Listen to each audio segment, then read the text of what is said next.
ولقد أخذ الله ميثاق بني إسرائيل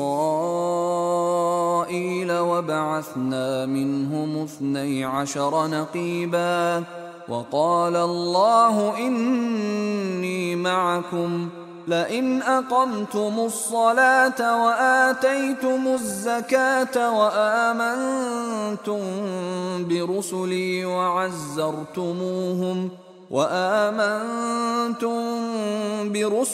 وعزرتموهم وأقرضتم الله قرضا حسنا لأكفرن عنكم سيئاتكم ولأدخلنكم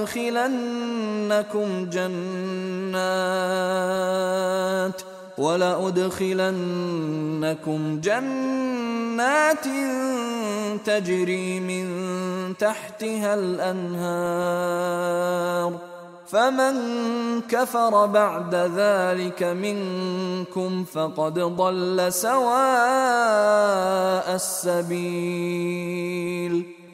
और खुदा ने बनी इसराइल से इकरार लिया और उनमें हमने 12 सरदार मुकर्रर किए।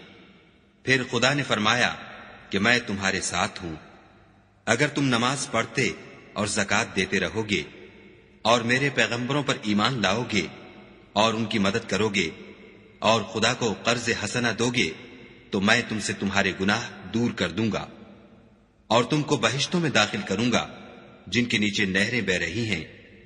फिर जिसने उसके बाद तुम में से कुफ्र किया वो सीधे रास्ते से भटक गया।